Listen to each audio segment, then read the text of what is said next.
I'm your host Spicy Lady and welcome back to the channel. Today we're diving into DC Knightfight. Before we get into that, if you're not yet subscribed to the channel, make sure that you are so you can enjoy the fandom fam. Let's get into it. Batman is dead. And this all goes down in DC KO, where the League enters a fight tournament to stop Darkseid from destroying the world by gaining control over the Heart of Apocalypse, which sits at the planet's core and fuels his Omega power. Now in the chaos of the battle, Joker catches Batman slipping and stabs him, declaring him dead. And his statue is placed with the other fallen heroes. But he's not technically dead, more like taken out of the fight until a winner is announced and gains control of the Heart Apocalypse to bring everyone back, which was the League's plan going into all of this. But because Batman is Batman, of course he came with a smoking gun, and that includes apocalyptic armor loaded with boom tube technology that would automatically teleport him back home. So when Bruce arrives in Gotham, he can immediately tell something is off. And of course, when he tries to contact the Watchtower, he is jumped by a group of Robins. But these Robins kind of remind me of the Robins and the We Are Robin novel. The Robins are confronting Bruce, calling him the OG and the Batman who fell, raising questions on how long Bruce has been gone and whether or not the League succeeded on taking the heart. Even stranger, Bruce doesn't recognize any of these Robins. During their fight, a Robin calls for backup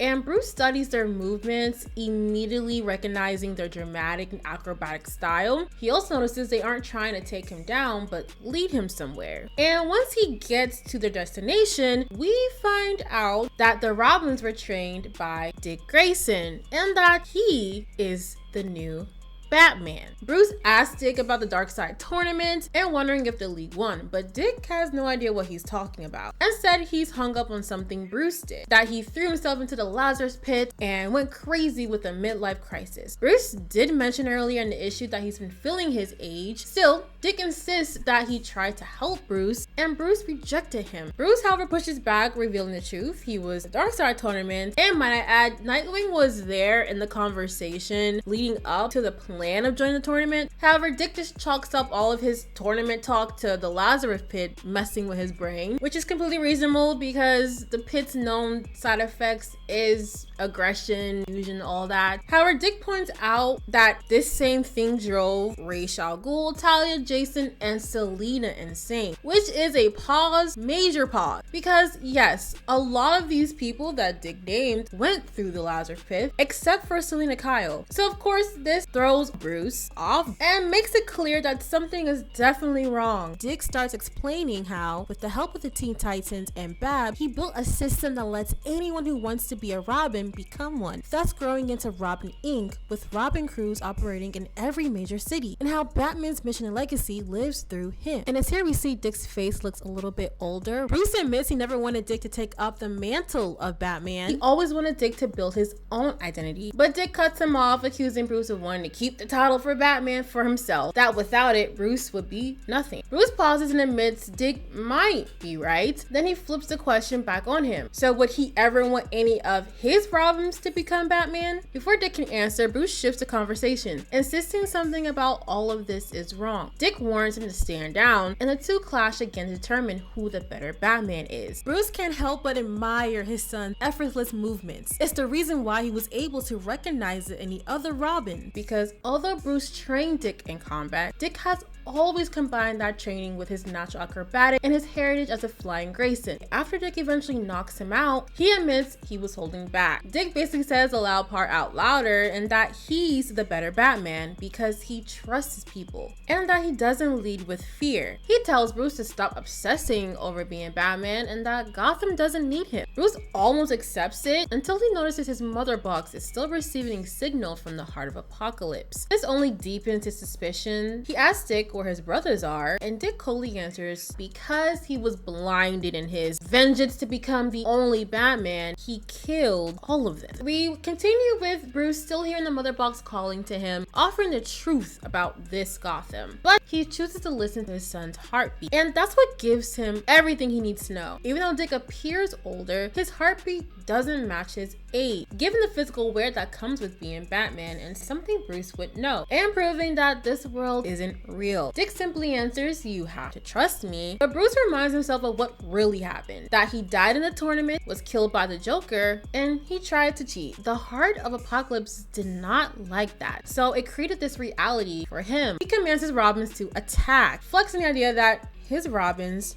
are everywhere. But this only confirms Bruce's suspicion. The real Dick would never make others fight for him. He'd fight with them, because that's what Bruce did with all of the Bat family and previous Robins. That's why his Robins would mop the floor with these Robins. Dick calls on his Robins and they all swarm Bruce in a full-on gang beatdown. But Bruce is handling himself with ease. And to provoke Dick, he even calls them soft, and it works because Dick tags into the fight with his signature baton stick, and the battle is gritty and intense. While they clash, Bruce remembers seeing Dick perform as a flying Grayson for the first time and how confident and naturally talented he was, traits Bruce had to earn from trauma. That's why Bruce always believed Dick would surpass him. Yet here in this fake reality, Dick did become Batman and became a better one. As the fight continues, Dick finally wears Bruce down with his stamina and acrobatic, with Bruce admitting to his crimes, but Dick is eager to take him in, while promising that once Lazarus venom wears off, Bruce will live to love this world. And once Dick reaches out his hand, Bruce calls him Batman and thanks him for being something he could never be,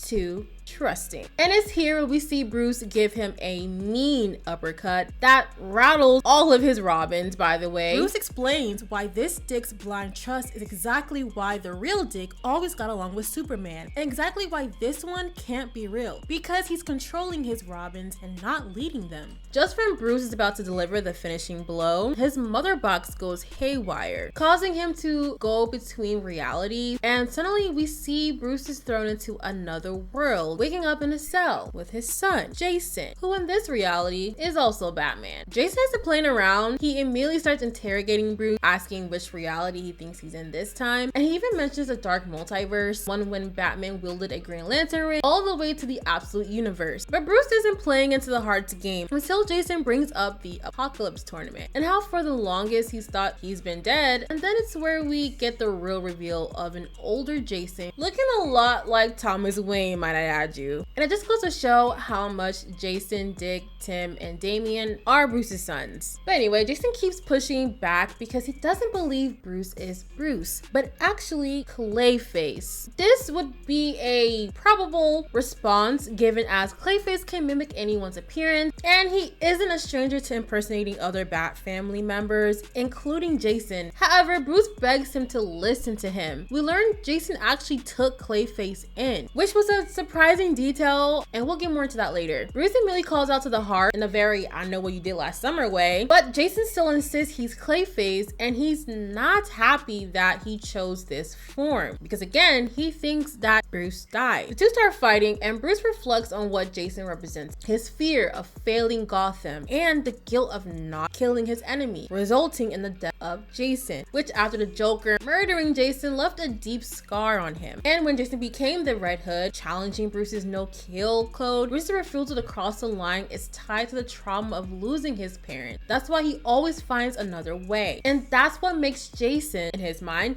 the better Batman, because he's willing to do the things Bruce can't. Personally, I always put Jason and Damian together in that regard, and with how things are going, we might actually get to see Damian as Batman, so it's going to be interesting to see how Bruce views that. But back to the story. Bruce figures out they're in Arkham and climbs upward, trying to escape the roof, but when he looks over Gotham, something's off. The sound is wrong. And with how long he's been Batman and known his city to be a mix of joy and fear, this Gotham, however, just silence. Bruce looks up and notices something in the sky, and Jason appears to tell him that there's no escape, because in this world, Gotham is Arkham. And it's here where we pan out to the city being trapped under a massive red dome, which fits perfectly with Jason's old Arkham Knight persona. He explains that he gave up violence and killing and instead embraced solitude, because that's what he learned from watching Batman. Bruce asks what happen, because he understands something this drastic must have came about something traumatic. Jason says it was the Joker. As Bruce looks down at the green gas below, we learn Joker released a deadly toxin across Gotham, and the dome is the only thing keeping it contained. He's the only person left in the city, guarding it to make sure the gas never escapes, resulting in no crime, no people, just him in isolation for over 20 years. Bruce looks back stunned at his son being alone for that long, but Jason adds that if you outsiders try to come in for the gas here and there, but when Bruce, or Clayface, showed up, he knew something was wrong, because in this world, both Bruce and the Joker are dead. This shakes Bruce. He reminds himself that this is all still part of the heart's game. And when Jason's about to strike him down, that's when Bruce finally gives in to the role he was meant to play. And the scene ends with Batman becoming Clayface. That's it for today, y'all. If you liked today's video, make sure you leave a like and comment down below. And remember, y'all, to always stay spicy, and I'll catch y'all in the next one.